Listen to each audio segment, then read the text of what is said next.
Hello students, तो आज की इस वीडियो में एक और पोएम को डिस्कस करने जा रहे हैं और ये पोएम है Amanda, written by Robin Klein. तो इस पोएम को इस वीडियो में लाइन बाय लाइन समझाने का मैं प्रयास करूंगा, ठीक है, इजी लैंग्वेज में। चलिए स्टार्ट करते हैं। Don't bite to nails Amanda. यहाँ पर जो स्पीकर है वो मना कर रही है अमांडा को कि अपने नाखून मत चबाओ, है ना, अपने नाखून को मत चबाओ, अपने नाखून को मत काटो। नेक्स्ट जो लाइनें हैं कि don't hunch your shoulders Amanda, मतलब यहाँ पर कहा जा रहा है कि स्पीकर द्वारा कि अपने कंधे झुका कर मत बैठो Amanda. Stop that slouching and sit up straight Amanda. Amanda से यहाँ पर कहा जा रहा है कि झुक कर मत बैठो और सीधा बैठो। अब यहाँ पर अमांडा इमेजिन कर रही है ना। अगर पेरेंट्स या अगर कोई टीचर बच्चे को बोलते हैं, कुछ समझाते हैं, तो वो थोड़ी देर के लिए जरूर सोचेगा, उस सोच में पड़ जाएगा। तो यहाँ पर जो अमांडा जो है ना, इमेजिनेशन कर रही क्या कि there is a language emerald sea where the sole inhabitant is मी।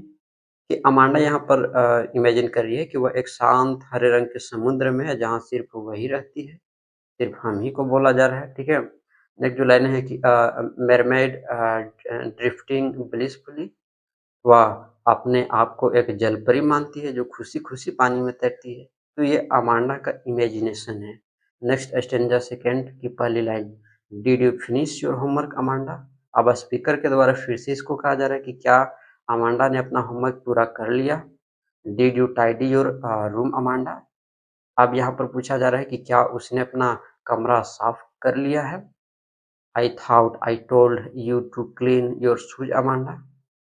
क्या उसने अपने जूते साफ कर लिए हैं। तो यहाँ पर जो है स्पीकर के द्वारा, है ना, एक पेरेंट्स हो सकते हैं, ठीक है। तो यहाँ पर जो है समझाया जा रहा है। यहाँ पर तो खुद जो है पोएट है, ठीक है, इसको ध्यान में रखना है। यहाँ पर जो स्पीकर है वो पोएट ही तो है, ठीक है। तो मतलब आप ये समझो कि अगर ये स्पीकर है, हो सकते हैं पेरेंट्स भी, है ना, पेरेंट्स भी तो अपने बच्चे को समझाते हैं, टीचर भी समझाते हैं ना। तो ये चीज़, तो यहाँ पर फिर से अब इमेजिन कर रही है अमांडा का। इमेजिनेशन क्या है, और वो आप देखो कि I am N orphan roaming the street, I pattern dust dust with my used bare feet, the silence is golden, the freedom is sweet.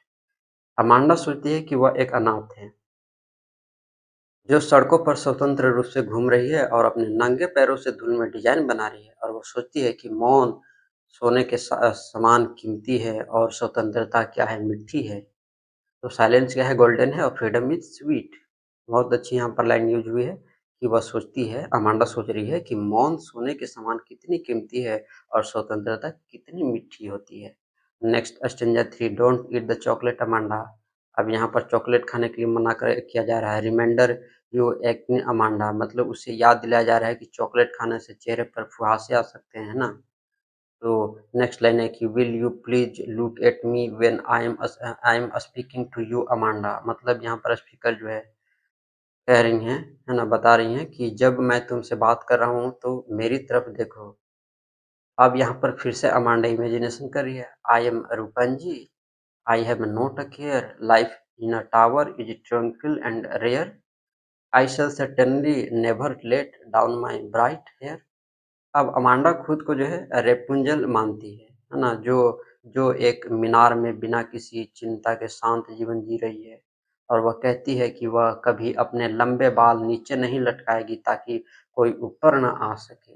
और अंतिम stanza, stop that sulking at once Amanda, you are always so moody Amanda. Speaker के द्वारा कहा जा रहा है कि तुरंत नाराज होना बंद करो अमांडा। उसे शिकायत करता है कि वह हमेशा चिड़चिड़ी रहती है, इसलिए जो है नाराज होना उसको मना किया जा रहा है कि नाराज मत हुआ करो Amanda. Anyone you'd think that I nagged at you Amanda. अब यहाँ पर स्पीकर के द्वारा कहा जा रहा है कि लोग सोचेंगे कि मैं तुम्हें बार बार डांटता हूँ, इसलिए जो है ये लोग सोचेंगे। तो यहाँ पर इसको जो है स्पीकर के द्वारा ये सारी बातें जो है एक यहाँ पर पर्सन, है ना, अमांडा नाम है, तो उसको जो है ये सभी करने के लिए मने किए जा रहे हैं, ठीक है। अब यहाँ पर पोएटेस जो है यहाँ पर जो स्पीकर है खुद को कह रहे हैं कि लोग सोचेंगे कि मैं तुम्हें बार बार डांटता हूँ, तो लोगों के द्वारा भी मुझे भी जो है ना, मुझे भी डांट पड़ेगी। ये ये ठीक है।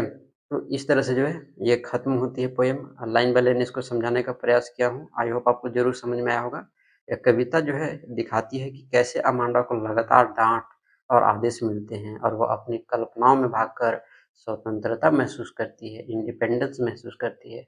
तो ये है ये पोएम। अगर इस पोएम की बात करते हैं तो नैरेटिव क्यों इमेजिनेटिव पोएम है जिसे रॉबिन क्लाइन ने लिखा है। कविता में एक बच्ची है अमांडा। अमांडा की दो दुनियाएं दिखाई गई हैं, एक वास्तविक दुनिया, एक कल्पनाओं की दुनिया, एक रियल वर्ल्ड, एक इमेजिनेशन वर्ल्ड।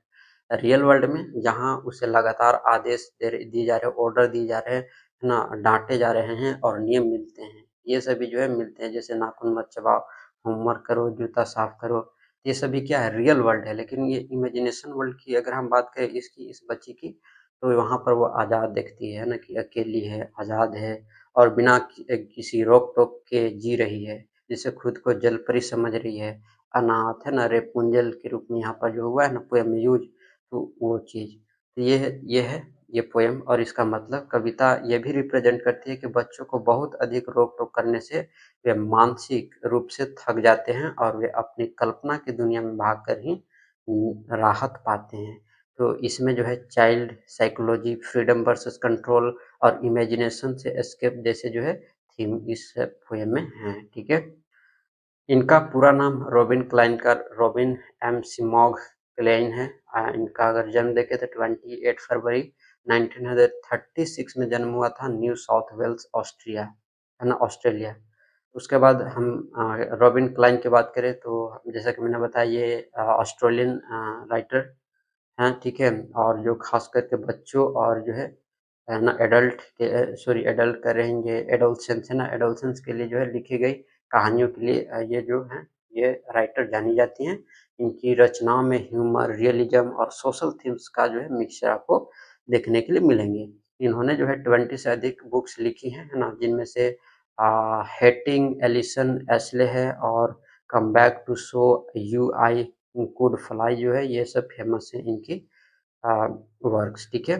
और उनकी कविताओं और कहानियों में अक्सर जो है बचपन की भावनाएं देखने को मिलती है, स्वतंत्रता की चाह और बड़ों की अपेक्षाओं से टकराव देखने को मिलती है इनके वर्क्स में। बात समझ में आई? तो मिलते हैं हम लोग नेक्स्ट वीडियो में।